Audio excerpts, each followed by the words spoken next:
commencer par quelques rappels élémentaires d'électricité. Donc, ce que les gens appellent, de manière un peu générale, la loi de Kirchhoff. Bon, peu importe, la loi des nœuds. Voilà, la somme des courants arrivant à un nœud est nulle. Voilà. Bon, évidemment, ce n'est que la conservation de la charge électrique. On précise que, également, c'est en régime stationnaire. Non, même pas forcément. Alors après, la loi des mailles, qu'on fait également rentrer dans la loi de Kirchhoff. Alors une maille, ben, c'est simplement un circuit, un cycle, sur un circuit électrique. La somme des tensions le long d'une maille est nulle. En fait, c'est simplement l'additivité des tensions, qui vient du fait que une tension, ce n'est que la différence de deux potentiels, d'où la célèbre analogie avec, bien sûr, les altitudes et les dénivelés, qui sont des différences d'altitude. Donc la loi des mailles qui apparaît aussi, si on veut, comme une relation de Charles. Et après, la loi d'Ohm pour un résistor. Normalement, on appelle résistor le composé électrodique, et la résistance, c'est une valeur numérique en ohm pour le résistor. Nous faisons de l'électricité. Ah, tu es bienvenu, oui. C'est pas intéressant. Donc, U égale RI. Alors, il faut faire attention quand on dit aux élèves, les élèves ça, que U égale RI, toute la difficulté, c'est sur les signes. Donc, U égale RI à condition que le courant I, ça soit celui-ci, et la tension U, que ce soit celle-là. Bon, mais je ne vais pas insister. Donc, alors, après, il y a plusieurs façons de présenter cette histoire de signes en électricité, mais les profs de physique, je crois qu'actuellement, on parle de convention récepteur. Donc, en convention récepteur, quand on parle de l'intensité qui traverse un dipôle qui est un récepteur, et la tension correspondante, il faut que ça corresponde à des flèches qui sont dessinées en sens inverse l'une de l'autre. Bon, donc voilà l'exercice, très simple. Donc, on suppose connu E1, E2, E3. Alors là, ce sont des générateurs de tension idéaux. Voilà, mais s'ils n'étaient pas idéaux, ils auraient une résistance interne qui serait en série avec le générateur de tension idéal, ici. Et en fait, ça changerait simplement la valeur des résistances qui sont là. Donc, on suppose connu E1, E2, E3 et les valeurs des résistances. Alors, pour faire un exercice aux élèves, des fois, on prend la même résistance, petit r, pour les 5 résistors qui sont là. Voilà. Bon. Et on veut déterminer tous les courants et toutes les tensions du circuit. Alors, par exemple, la tension qui est entre ce point et ce point, si vous voulez. Bon, voilà. Donc, ça s'appelle résoudre un circuit électrique. Donc, il y a différentes techniques. Mais le mieux, c'est d'aborder la chose de manière synthétique, générale et efficace, en écrivant les équations et donc les inconnus. Alors justement, d'abord les inconnus, parce que quels sont les inconnus? En fait, on s'aperçoit vite que si on arrive à calculer les trois courants I1, I2, I3 qui sont là, et bien après, ça sera terminé. On pourra en déduire toutes les autres quantités. Voilà. Alors par exemple, évidemment, à partir de I1 et I2, on en déduit le courant I1 moins I2. Voilà. En appliquant à la loi des nœuds, au nœud qui est là. Et en appliquant également la loi des nœuds au nœud qui est ici, vous en déduisez le courant qui est dans cette branche I2 moins I3. Et après, vous pouvez aussi vite voir qu'ici, évidemment, ça fait un courant I2. Voilà, le même que ici.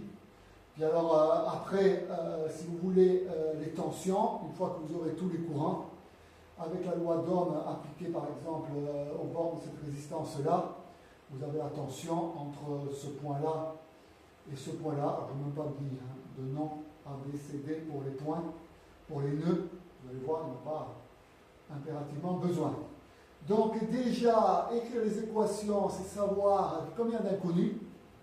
et évidemment un nombre un peu minimal d'inconnus. Tout se joue là-dessus. Voilà. Et donc il y en a 3. Okay. Donc les 3 équations, les voilà à la tradition. Alors ça s'appelle la méthode des courants de mailles. La tradition, c'est d'écrire une équation pour chacune des mailles. Enfin, les mailles, c'est quoi? C'est un cycle dans le graphe. Alors, chacune des mailles, ben non, parce qu'après tout, il y en a d'autres des mailles. Bon, déjà, il y a la grande maille, là, qui fait... bon. Mais, quand on dit les 3 mailles, la plupart du temps, les gens, ils imaginent, avec raison, qu'on parle des 3 mailles directement visibles. Donc, la maille 1, la maille 2 et la maille 3. Voilà, alors pour la maille 1, la somme des tensions le long de la maille est nulle, ou alors si vous voulez, ça revient à dire que le courant E1 ici, dans la tension E1, c'est la tension aux bandes de ce dipôle, et donc c'est pour ça que ça fait RI1, voilà. Et ensuite, plus la tension aux bandes de ce dipôle-là, ça fait RI1 moins I2.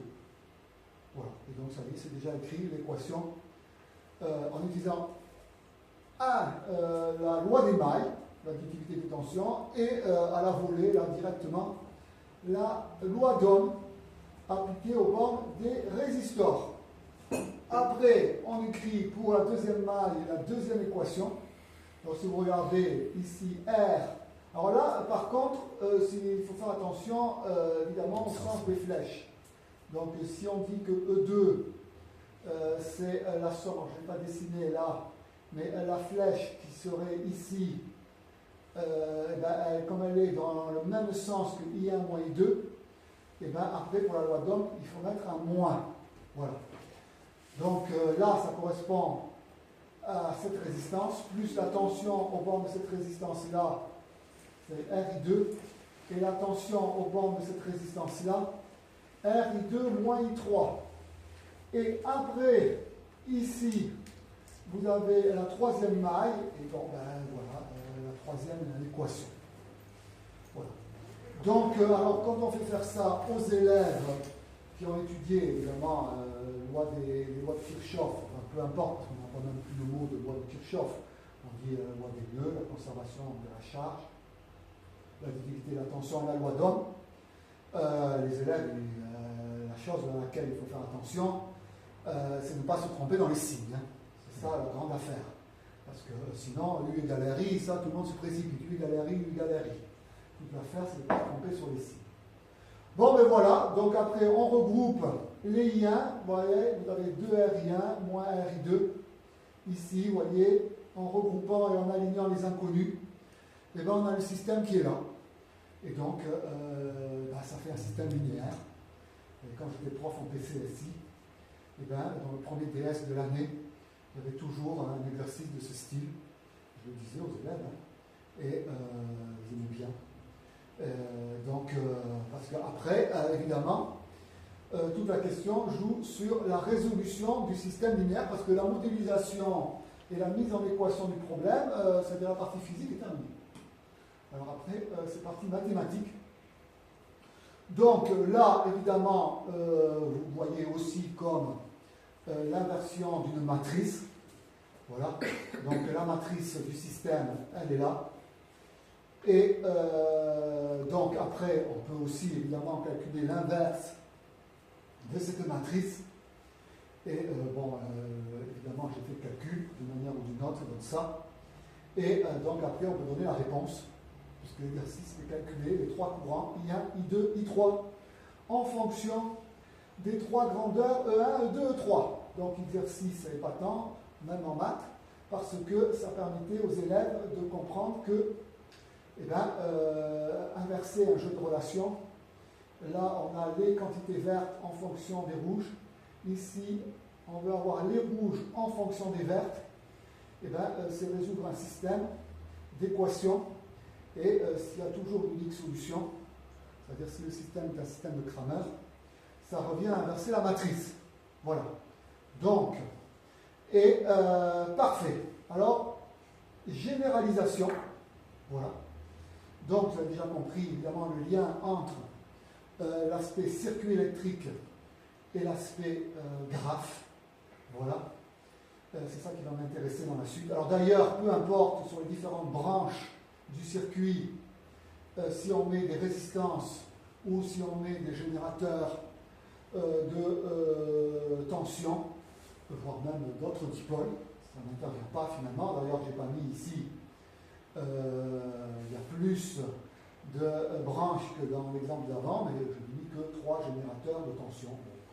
Alors évidemment, il en faut au moins un générateur de tension. Là, ton circuit, c'est complètement artificiel ou ça peut être un vrai circuit électrique qui a du sens là, de mettre tes résistances comme ça au générateur, ou là, c'est vraiment tu les as mis tout à fait aléatoirement, ou ce type de circuit existe vraiment? J'ai prévu une diapo qui fera une réponse à cette question, vous verrez.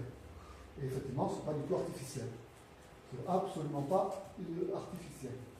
Donc celui-là est un peu artificiel, mais on va voir l'application après. Donc, pour l'analogie de vocabulaire entre le circuit électrique, on parle de branches dans un circuit électrique, bon ben c'est les arrêts du graphe. On parle de nœuds dans un circuit électrique, alors pour les graphes on parle plutôt de sommet, n'est-ce pas? Bien que pour les arbres on parle plutôt de nœuds. Et les mailles, un mot qu'on n'emploie pas en maths, eh ben, une maille, eh ben, c'est un cycle. Attention parce que, ben, évidemment, il y a les mailles qui sont directement visibles.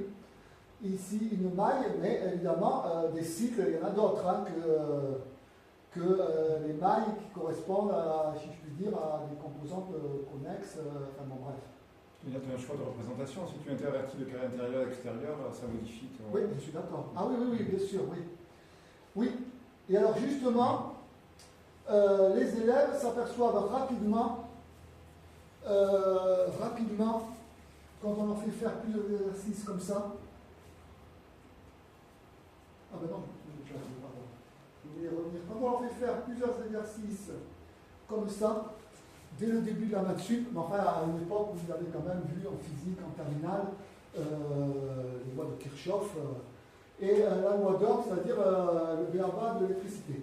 Eh bien, ils comprennent rapidement que si on applique la loi des mailles à une maille qui est celle-ci, on va obtenir une nouvelle équation, mais cette nouvelle équation est redondante avec les premières. Elle n'apporte pas d'informations supplémentaires. En fait, elle découle directement via une petite combinaison linéaire élémentaire, addition ou soustraction, de la loi des mailles appliquée à cette maille et appliquée à cette-ci. Donc, effectivement, les élèves s'en rendent compte très rapidement. Donc, ça permet de faire comprendre aussi, quand on a un système linéaire, il peut y avoir des équations redondantes. Voilà. Et que, évidemment, si on veut résoudre, il vaut mieux éviter, alors on commence par se débarrasser des équations redondantes. Et si, du point de vue de la physique, on peut d'emblée essayer de comprendre, quand on modélise ou qu'on met en équation, comment on peut éviter des redondances en étant juste un peu clairvoyant du point de vue de la physique, on s'en prive pas. Voilà.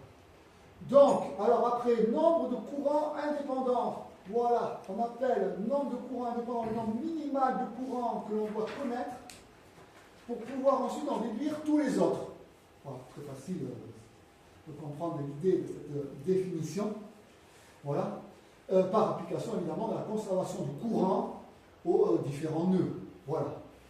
Donc, la propriété, c'est que le nombre de courants indépendants petit c, ça vaut B, le nombre de branches, moins n-1, le nombre, où n c'est le nombre de nœuds. Voilà. Donc, comment je fais ça? Alors, évidemment, ne vous étonnez pas, ma démonstration, elle n'est pas 100% formelle, puisque je raisonne quand même un peu du point de vue électrique, c'est un intérêt. Mais vous allez être convaincu, parce que au départ, il y aurait B branches, donc B courant. Il y en avait 12 dans le circuit précédent. On comprend vite évidemment qu'il n'y a pas 12 courants indépendants. Et pourquoi il n'y a pas 12 courants indépendants?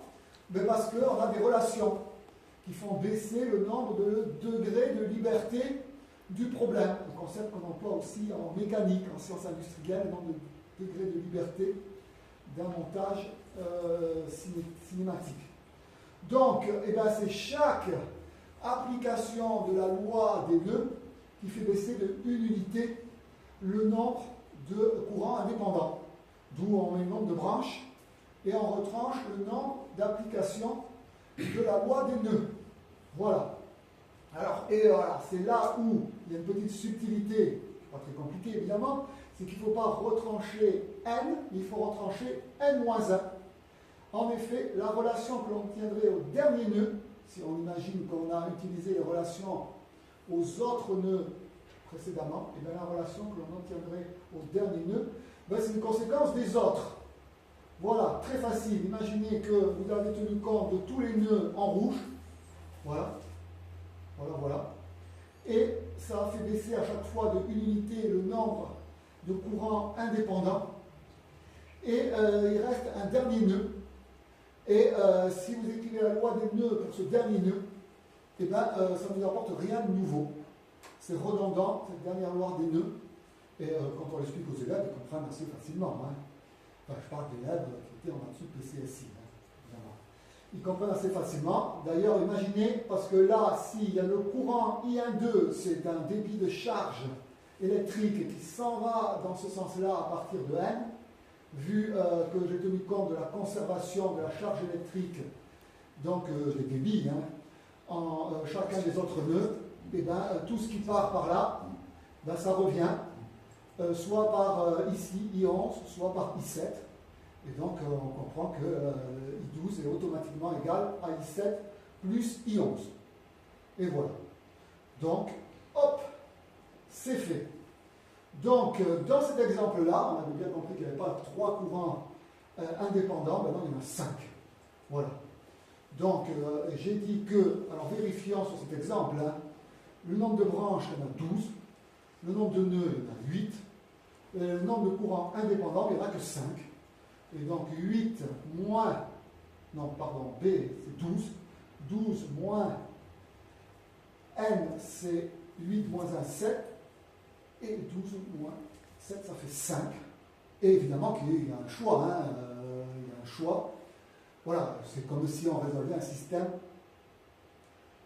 Le système, j'aurais pu l'écrire, hein, le système linéaire, rien que des applications de la loi des nœuds. Il est de rang 7 ici. Et donc il y a 5. Non, il est de rang 5. Oui. Il est de rang 5. Non, c'est le contraire. Enfin bon, c'est l'un ou l'autre. Pardon 5. Non, il est de rang 7. Puisqu'il y a 5 courants indépendants, 5, la dimension de l'ensemble des solutions du système linéaire, c'est 5. Et donc le rang, c'est le complémentaire, c'est 7. Voilà. Il y a 12 inconnus. Et donc, j'aurais pu l'écrire. Bon. Alors là, par exemple, vous prenez I1, I2, I3, I4 et I9. Et on peut rapidement voir qu'on peut calculer les autres courants. Ce que j'ai fait ici. Voilà. Donc, on va par exemple I9. Regardez, il y a le courant I9 qui tourne ici, qui fait passe I9 ici, qui revient ici. Voilà. Là, si je change simplement la valeur de I9, je change la composante qui tourne sur la maille extérieure sans rien changer à tout ce qui se passe à l'intérieur, puisque I9 n'intervient nulle part sur les autres courants que j'ai marqués en rouge. Oui. Est-ce que tu as une description topologique de la manière de choisir les 5 courants de base et à partir desquels tu déduis les autres?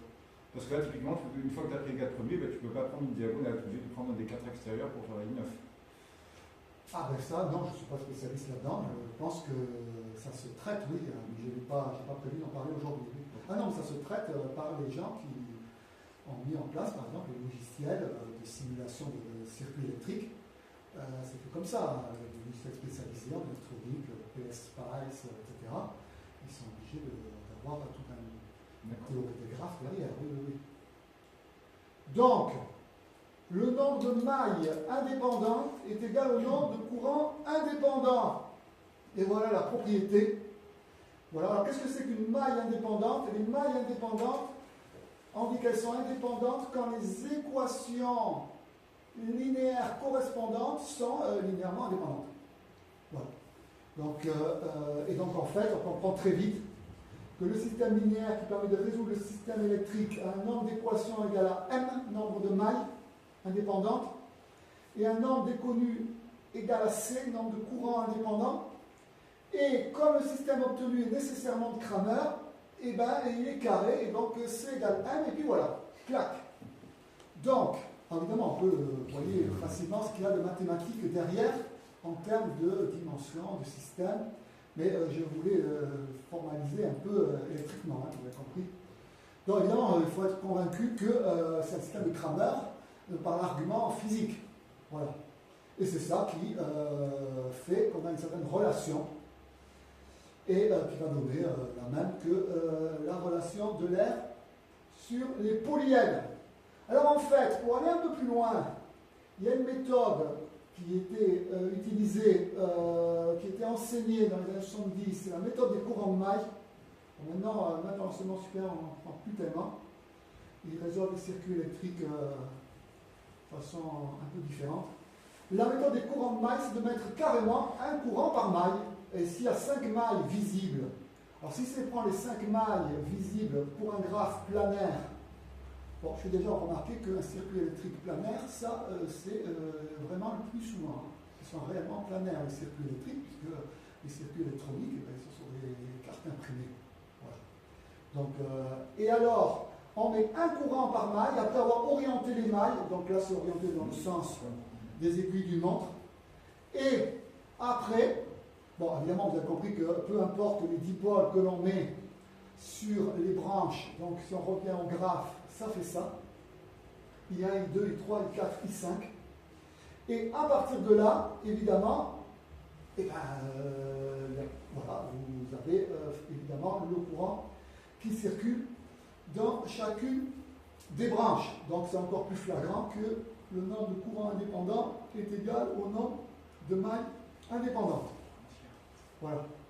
Et alors, qu'est-ce qui surprend un peu des fois pour celui qui fait de l'électricité, pour le prof de physique, l'élève, ce qui peut le surprendre, c'est que I2, ben, c'est un courant qu'on peut mesurer si on insère un ampère-mètre ici, I3 aussi, I4 aussi, I5 aussi, mais I1.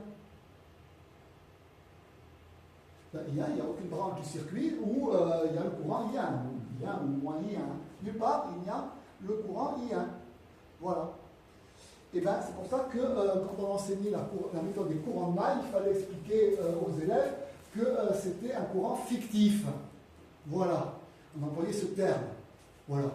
En fait, évidemment, c'est pas très difficile, avec un esprit matheux, ça paraît sans problème. Mais si on enseigne à des gens qui font que de l'électricité, qui ont parfois beaucoup de maths, ça les choque de noter I1, un courant associé à une maille, et qui ne peut pas être mesuré sur aucune des branches qui constituent cette maille. Voilà. En fait, évidemment, parce que cette maille ne touche pas le bord ou la frontière du graphe planaire. Voilà.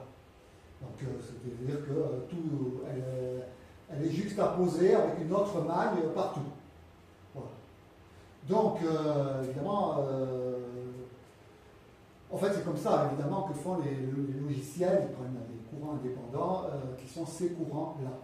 Voilà. Alors, maintenant, ben voilà, j'ai déjà presque terminé pour arriver à la relation de l'air. Alors, pour un circuit électrique, c'était C tout à l'heure, le nombre de courants indépendants, qui était le nombre de branches diminué du nombre de relations indépendantes obtenues par application de la loi des nœuds. Mais j'ai dit que C, nombre de courants indépendants, c'est le nombre de mailles indépendantes, si je puis dire. Et donc ça fait ça pour un circuit électrique. Voilà, je n'ai pas dit, mais c'est pour un circuit électrique planaire. Hein. Ben non, ça doit marcher pour un circuit électrique non planaire. Ben, c'est pareil. Donc, évidemment, il ne reste plus qu'à faire la traduction pour passer au graphe. Donc un nœud, ça fait un sommet. Une branche, ça fait une arête. Une maille, ça fait une région. Mais alors c'est pour les graphes planaires. Un graphe planaire, c'est un graphe que l'on peut dessiner à plat sans qu'il y ait des arêtes qui se croisent. Hein. C'est ça, un graphe planaire. Voilà. Donc, voilà, alors je traduis, ça fait ça. Voilà. Donc, c'est la relation de l'air pour les graphes planaires. Le nombre de régions, alors c'est le nombre de régions planes bornées, hein, délimitées dans le plan. Voilà. Parce que la grande région qui est tout autour, qui est non bornée, elle n'est pas comptée justement. A, le nombre d'arêtes. S, le nombre de sommets. Voilà. Et après, pour la même relation pour les polyèdres, bon, ben évidemment, vous prenez votre polyèdre et vous le mettez à plat. Donc, là, voilà. Donc, pour les polyèdres, comment on fait? Voilà la formule pour les polyèdres. Alors souvent, F, le nombre de faces. A, le nombre d'arêtes. S, le nombre de sommets. F moins A plus S égale 2. Oui. Donc, et comment on fait? Ben, on considère le graphe qui correspond au polyèdre. Voilà, il y a une des faces. Et bien, même on peut imaginer un polyèdre qui est en carton. Voilà. Donc, on enlève une face qui est en carton. Et évidemment, on la découpe. Et ensuite, on met un plat. Et évidemment, l'exemple que j'avais pris, vous avez compris que ça correspondait à un cube. Voilà, parce que le graphe du cube est un graphe planaire. Voilà, alors pourquoi il n'y a pas 1 et 2? La différence, c'est parce qu'il y a une région en plus, évidemment, où voilà. C'est-à-dire que quand on met à plat le cube, si j'enlève la face cartonnée qui est au-dessus, eh bien, elle correspond, si on veut, elle n'y est plus. Ou alors elle correspond à toute la région qui est non bornée et qui était autour du graphe. Voilà. Donc le cube, c'est le polyèdre dont le graphe planaire est celui considéré précédemment. Voilà, donc évidemment pour le cube ça marche 6 faces, 12 arêtes, 8 sommets, et donc 6 moins 12, ça fait moins 6, plus 8, ça fait 2. Voilà. Donc, alors souvent, quand on donne la relation de l'air, déjà, il y a une tradition de faire une petite application, vous savez, au ballon de football. Donc, pour faire remarquer qu'on ne peut pas faire un ballon de football, c'est la façon de le faire, uniquement avec des hexagones, déjà. Bon, évidemment, on fait une démonstration par l'absurde. Et si on suppose qu'il existe un polyèdre qui a toutes ses faces hexagonales, réguliers ou pas réguliers, eh bien, une face étant hexagonale, elle a 6 arêtes, mais chaque arête, évidemment, est partagée entre 2 faces. Donc, il faut faire le nombre de faces fois 6 et divisé par 2. Donc, finalement, le nombre de faces fois 3 pour avoir le nombre d'arêtes. Ensuite, une face, puisque c'est un polyèdre, ça a 6 sommets, mais chaque sommet est partagé entre 3 faces. Donc, ça fait un nombre de sommets égale 2F. Et ça ne colle pas avec la formule de l'air. Et donc, ce n'est pas possible de faire un ballon de football avec uniquement des hexagones.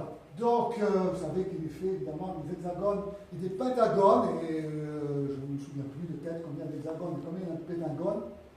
Je sais qu'il y a 60 sommets, c'est ça, puisque c'est la même géométrie que la molécule de fullerène C60. 60 atomes de carbone.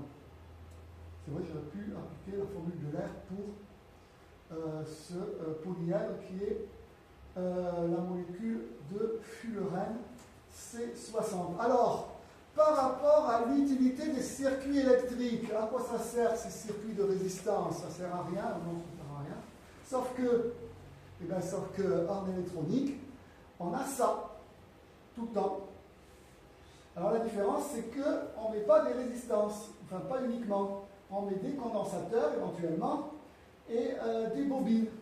Voilà. Seulement avec la méthode des amplitudes complexes et en passant au nombre complexe, et bien, que ce soit un vrai résistor, un condensateur ou une bobine, et bien, c'est toujours la même chose à condition de considérer des impédances complexes. Et donc, après, vous avez, là c'est censé être un filtre, ça peut être un filtre, alors ça correspondait même à certaines valeurs des impédances à un filtre passe-bas. Et donc, j'ai mis le filtre, alors là, les filtres, il y a des spécialistes, hein. passe bas, passe haut, passe bande. Eh bien, j'ai mis entre tireté la zone qui s'appelle le filtre, parce que là, c'est l'entrée, où il y a un certain signal. Donc, c'est en régime sinusoïdal forcé que la méthode nombre complexe marche. Là, c'est la sortie. Voilà. Donc, le filtre lui-même, il apparaît comme un quadrupole, 4 pôles. Mais l'une des techniques, évidemment, c'est que il faut le mettre dans un circuit, le quadrupole, sinon ça ne sert à rien. Et une fois que le circuit est fermé, là, vous avez 1, 2, 3, 4 mailles. Et donc, je faisais aussi avec les élèves le calcul. Et pour faire le calcul, vu que les impédances, ça fait intervenir les capacités, les condensateurs, la pulsation, enfin c'est 1 sur... c'est LJ oméga pour les impédances des bobines et c'est 1 sur JC oméga, J étant le nom complexe I, pour les condensateurs. Il vaut mieux avoir une technique pour faire le calcul. Et comment c'est fait dans les logiciels c'est fait comme ça. Alors vous voulez mettre une autre technique pour résoudre le circuit électrique. Alors souvent ils font comme ça maintenant, mais pas les logiciels. C'est le principe de superposition. Parce que comme on vous a vu que c'est un circuit électrique, ça donne un système linéaire. Un système linéaire avec un second membre. Il y a des gens qui voudraient que le système linéaire avec second membre, potentiellement non nul, on les appelle des systèmes affines, et que les systèmes linéaires homogènes, on les appelle systèmes linéaires. Voilà. Donc, dès qu'il y a un problème avec de l'affine, un système affine, ou une équation affine, il y a un principe de superposition des sources qui sont dans le second membre, évidemment. Et donc, c'est pour ça qu'il y a le principe de superposition. Il y a 3 sources. Donc, on peut commencer par, on éteint 2 sources, on en garde qu'une, et ça va générer un courant ici. Et mais alors, vous allez voir que ce n'est pas très gai, parce que pour faire le calcul, après, il n'y a plus qu'une seule source. Donc, effectivement, on peut faire en utilisant les règles des résistances en parallèle et en série. Et voilà, on met le dipôle équivalent ici. Et on arrive à avoir I11, qui est la première contribution au courant I1. Bon, après on éteint, on garde la source du milieu, on éteint les 2 autres sources. Donc, alors c'est pas très facile, parce qu'après là, on va remplacer cette zone-là par le dipôle équivalent et de l'autre côté aussi, et même après un seul dipôle équivalent. Mais après, il faut récupérer. Bon, enfin bref, ça fait des calculs, et effectivement, on peut y arriver, mais c'est plus long. Évidemment, c'est pas comme ça que c'est fait, mais c'est comme ça que c'est enseigné encore dans beaucoup d'établissements d'enseignement supérieur, mais il n'applique pas même à un cas aussi compliqué parce que ça ferait trop de calculs. C'est content de demain.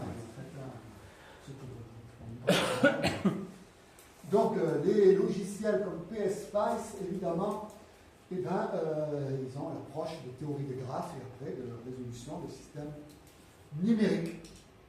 Donc, si vous avez des questions après cette petite présentation, je me ferai un plaisir d'y répondre.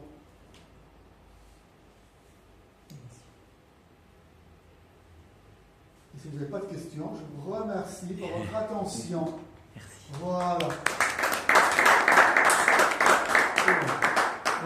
Moi j'ai une question. Aussi, Dans ta présentation, vu que le M égale C, est-ce que tu pourrais pas en fait éliminer l'une des 2 notions?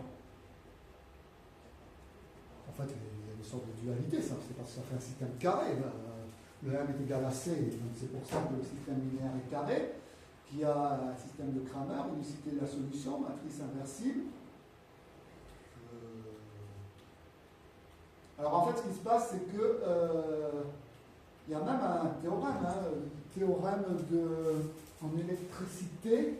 D'abord, en électricité, sa généralisation en électromagnétisme, comment il s'appelle? Il y a un théorème de dualité entre les sources et les effets, par exemple. Et donc, je pense qu'il faut le voir comme une dualité entre les 2 champs. D'ailleurs, il y a aussi une autre méthode, après la méthode des courants de maille, Il y a aussi la méthode des tensions de nœuds, mais c'est plutôt pour des circuits où on a non pas des générateurs de tension idéaux, mais des générateurs d'intensité, c'est-à-dire des générateurs de courant idéaux. Et c'est très similaire, il y a une dualité, mais au lieu de prendre des courants inconnus, on prend des tensions inconnues. Et c'est moins utile pour les applications électroniques quand même. En fait, je peux reformuler ma question, c'est-à-dire que tu montres que C égale B moins N-1, puis après tu en déduis M égale B moins N-1. Ouais. Mais est-ce qu'on pourrait, j'ai peut-être complètement idiot, mais est-ce qu'on pourrait pas directement obtenir M égale B moins N-1 en raisonnant juste sur le circuit, sans passer par des courants? J'en sais rien, c'est vraiment un truc de moi. Pas trop d'impression.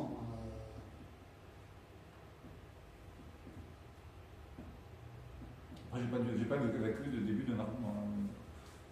Après, ce qu'on peut faire, c'est aussi écrire le système d'emblée, non pas en essayant de minimiser le nombre d'inconnus, que ce soit des inconnus tension ou des inconnus courants, mais dire il y a autant d'inconnus que de branches, et écrire toutes les équations. On peut même prendre, écrire toutes les équations qui viennent du début. Donc, le début, c'était quoi? C'était ça, le début. Donc, autant un nombre d'inconnus égale un nombre d'équations égale à une équation par nœud. Voilà. Ensuite, une équation par maille. Et une équation par résistance. Et ensuite, les inconnus, c'est tous les courants. Donc, autant que le nombre de branches. Et alors, toutes les tensions, là, non, il faut mettre toutes les tensions quand même. Mais ce qu'il faut mettre, alors il faudrait prendre peut-être une tension, un nœud à la masse, tension nulle, et après considérer toutes les tensions en référence avec ce nœud, c'est ce qui se fait dans la méthode des tensions de nœuds, ce qui fait qu'en fait on considère les potentiels de différents nœuds, les potentiels électrostatiques. C'est une question dans ce cas-là, un grand système, c'est une question de rang du système, dans tous les cas. Hein. Donc c'est une question d'algèbre linéaire.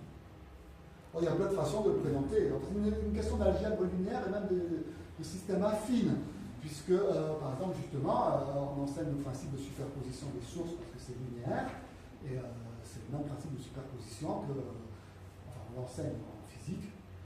Parce que en maths, principe de superposition des sources, principe de superposition pour les systèmes linéaires, d'habitude, on ne le dit pas. On dit quand on résout des équations différentielles. Voilà. Bon. Mais en physique, on le dit pour les circuits électriques. Voilà. Mais tout ça, c'est parce que c'est un système linéaire, un vrai, avec le second membre non nul, évidemment. Et ensuite, comme c'est affine, il y a aussi du barycentre là-dedans. Et donc, il y a un théorème aussi, je ne me rappelle plus comment il l'appelle en électricité, en physique, qui dit que le potentiel d'un nœud, je crois que c'est le barycentre du potentiel des nœuds qui sont voisins. Alors ce nœud, par exemple, il est voisin, il a 3 voisins. Donc le potentiel de ce nœud, c'est le barycentre des nœuds des 3 voisins affectés de poids. Le théorème de Millman. Oui, c'est ça, c'est Millman, voilà. Affectés de poids égaux, alors je ne sais plus si c'est les résistances ou les conductances. Oui, c'est les inverses des résistances. En fait, c'est la tension ici, oui. C'est cette tension divisée par R, plus cette tension divisée par R, plus cette tension divisée par R. Oui. Le tout divisé par 1 sur R, plus 1 sur R, plus 1 sur R. Il me semble que c'est ça. Donc c'est le barycentre avec des poids qui sont, dans ce cas-là, effectivement, les conductances, parce que les conductances, par définition, c'est les inverses des résistances. Par contre, ce que c'est que tu vois les voisins, c'est pas un nœud là. Pardon? Donc là, il y a un nœud. Ce nœud, c'est le même que celui-là, puisque là, il n'y a qu'un fil. Donc là, il y a un nœud, c'est le même que celui-là, mais ce n'est pas le même que celui-ci. Puisque, oui, alors le graphe ici, il a 1, 2, 3, 4, 5, 6 nœuds. Il a 6 nœuds, ce graphe. 6 sommets. Voilà. Il a 6 sommets, ce graphe. Après, il existe aussi une résolution par la méthode du générateur équivalent de Thévenin. Ah oui, il y a les théorèmes de Thévenin et de Norton aussi. Oui. Il en met en où tu veux entre Oui, mais bon, pourquoi pas, mais... oui, c'est long et ça vite d'avoir plein d'équations. ça dépend comment on voit les choses. Le truc, c'est que si on évite d'avoir des équations pour faire comprendre, pour faire que les élèves puissent faire des calculs facilement, c'est un peu dommage, parce qu'après, ils ne comprennent pas. Parce que si on enseigne à un élève, finalement, on lui enseigne l'électricité, on lui enseigne soit Thévenin, soit Norton, parce que la méthode des tensions de nœuds, on faisait ça dans les années 70 et 80. Dans les années 90, même dans les tensions de nœuds ou courant de maille, ces méthodes-là, ça a commencé à se perdre, ça faisait trop de calculs.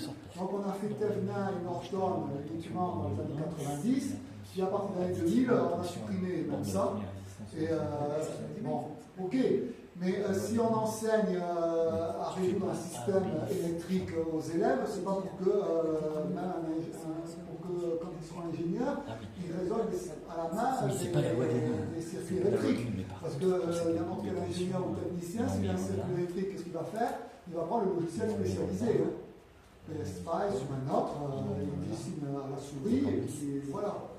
Donc, ça serait plus intelligent, je trouve, de faire comprendre le lien entre la physique et la façon dont fonctionne ces logiciels. Parce que sinon, après, ça ne fonctionne pas que les systèmes linéaires. différents qui affectent les conditions. On ne parle pas des systèmes linéaires. A fortiori, on ne comprend pas pourquoi on parle autant des systèmes linéaires dans le cours de maths, puisque cet exemple qui est emblématique des systèmes linéaires, il ne voit pas. Des nœuds, c'est ce qui se passe en densité quand il y a plusieurs branchements. Ouais. Moi, j'aurais une question. Parce qu'à un moment, tu dis le nombre de mailles indépendantes, c'est ce qui est à l'intérieur de ta formule, qui permet ensuite de démontrer la formule de Euler. Et j'ai peut-être pas compris un argument, c'est pourquoi le nombre de mailles indépendantes correspond toujours au nombre de mailles visibles, tu vois ce que je veux dire? Et qui ensuite, pour le polyèdre, c'est le nombre de faces. Parce que. Oui, c'est vrai, c'est un argument. On a l'impression qu'il y a une marge. Non, là, c'est. Oui, c'est un peu. Je pense que le cœur. De toute façon, c'est. Je pense que c'est 100% formel, mon affaire. Oui, complètement. Mais je pense que la réponse à la question, elle est là. Je pense qu'elle est là. Ici. Voilà, c'est quand on accepte de prendre, de vraiment mettre un courant par maille visible. Et y compris des courants fictifs, comme ils disent. Et après, c'est comme ça que c'est fait dans les logiciels, hein, c'est qu'après, quel courant qui circule là, évidemment, c'est on fait 3 moins 1, ou 3 ou 1 moins 3. Il n'y a pas de doute qu'il y en a autant que de mailles visibles. Mais du coup, parce que moi, c'est peut-être un truc que je ne sais pas sur les graphes planaires, c'est que tu as plusieurs manières de les représenter. Et on est d'accord que, quelle que soit la représentation de graphe que tu as planaire, il y a autant de mailles visibles à chaque fois. Ok, je n'étais pas sûr de ça. Je suppose que oui, ça paraît évident parce que je pense que c'est vrai ça. Je pense que c'est du tout. Non plus. Et justement, pour rebondir, parce que tu as des changements de cadre incroyables là, de la physique, circuit électrique, les graphes et les polyèdres que tu mets en planaire, là que tu aplatis. Et qui a eu l'idée de cette preuve de relier la formule de l'air sur les polyèdres dans l'espace? Donc tu passes par les graphes et l'électricité. C'est des physiciens. Là. Qui a eu l'idée de la preuve qui est là, c'est moi qui ai eu l'idée. Mais je ne suis pas le premier, mais je l'ai lu nulle part. C'est pas dans un livre que je l'ai vu. Je faisais les exercices aux élèves, et après je faisais des exercices aux élèves où je leur demandais d'écrire toutes les et je faisais des exercices comme ça, comme celui-là, voilà. Bon, que j'avais trouvé dans un livre de physique des années 70 de Matsup. Voilà. Et dans les années 70, Matsup, dans les 80, le livre de physique, peut-être dans un livre de Berthoud, tous ces qui sont là, ils faisaient en écrivant les équations, et puis voilà, et ils inversaient la matrice avec Cramer. Ce n'est pas le code de Pythagore, ils inversaient la matrice avec les formules de Cramer, ils résolvaient le système avec les formules de Cramer. Donc ensuite, je faisais des exercices comme ça, où je demandais un nombre de courants, on écrit les équations correspondant à la loi des mailles pour chacun des nœuds, et quel va être le rang du système. Voilà. Alors évidemment, souvent on le faisait, il y a des élèves, ils écrivaient et puis ils le faisaient à la main, Mais après, il y en a, ils disaient est-ce que ça paraît naturel ou pas, et puis voilà. Et c'est après que je me suis aperçu qu'il y avait obligatoirement un lien, puisque ça devait tomber un système de Cramer. Donc il y avait nécessairement un lien. Compris. Après, j'ai vu que j'ai reconnu la formule de l'air pour les graphiques planaires, évidemment. Alors je ne suis pas le premier à avoir une idée de ça. Mais c'est vrai que ça ne traîne pas dans les livres de physique, et ça ne traîne pas dans les livres de maths non plus. Il y en a peut-être qui le marquent. Mais pourquoi? Parce que les matheux, ils viennent de tout, pas de physique, ils n'aiment pas l'électricité. Et les électriciens, ça ne les intéresse pas. Il y en a, ils ne veulent pas faire des maths. Voilà. Mais par contre, j'avais trouvé un document sur Internet, il y a déjà longtemps. C'était dans une école d'ingénieur en électronique où ils faisaient la théorie des graphes, comme ça. Enfin, c'est partie de la théorie des graphes.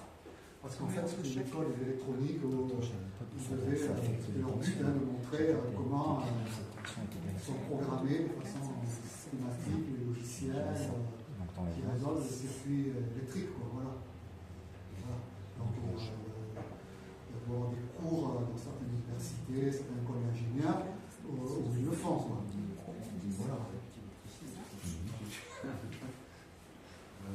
Donc, en tout cas, ça fait des belles applications des systèmes linéaires.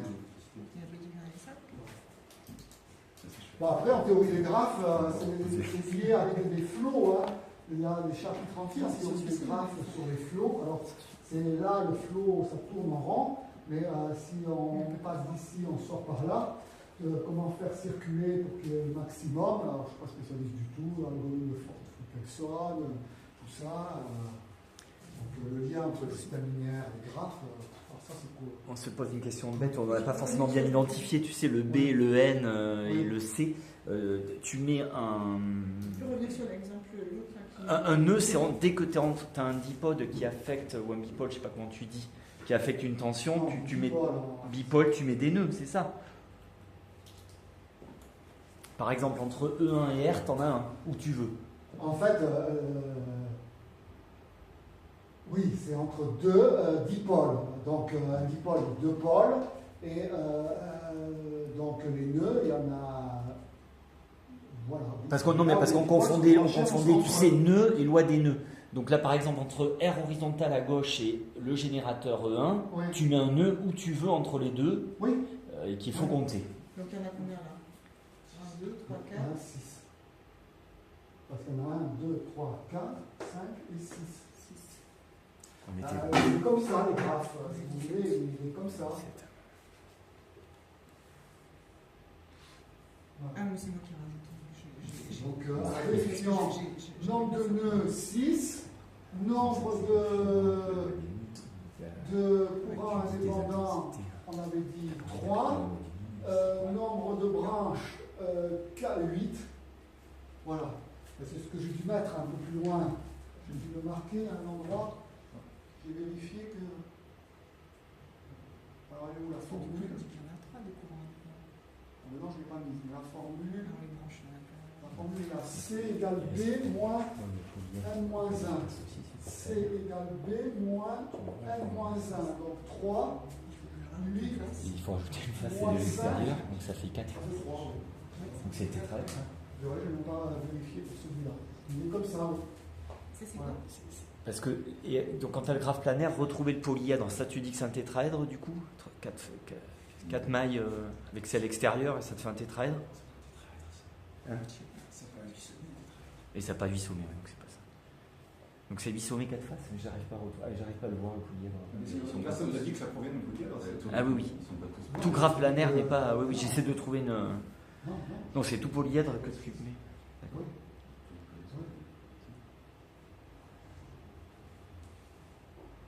Non, je suis simplement dit que tout polyèdre avait un graphe planaire. Oui. Mais tout graphe planaire remonté au polyèdre, non. C'est de retrouver le. Quand tu as un graphe planaire qui vérifie la formule de l'air, tu ne peux pas lui associer un polyèdre de l'espace. C'est toi la réciprocité, quoi. C'est quoi?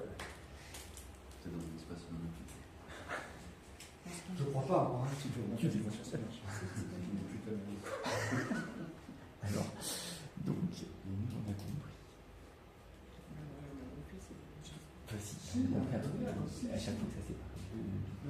d'accord. orthogonal. Je l'ai vu. Donc, 6. Donc, Et- 6. Ce qui a plus branche. C'est ce qui Je ne sais pas si j'ai bien reproduit le dessin. Je le mets en. Tu l'avais fait, le dessin. On est d'accord que l'association. Aucune idée. On est d'accord avec ça? C'est mignon. D'accord. Donc on est d'accord que l'association c'est la branche de l'arrêt. On est dans un graphe. À chaque nœud. 1, 2, 3, 4, 7, 18. Donc ça ferait 8 branches. 8 branches. Alors après, vous avez par exemple. 5. Non, mais tu dis juste. 3. Ça va. Ça va, il y a bien 3. Mais c'est dur parce qu'il faut compter nous dans l'espace. Par contre, la réciprocité. Un circuit, on ne fait pas plus bien pour tout, mais vous avez le pont de Weston. Ah, comment ça s'appelle? Le sang capacité pour le stade. Sur le système linéaire. Oui, parce qu'avec les distances en série et en parallèle, en fait, il n'y a pas de problème, évidemment.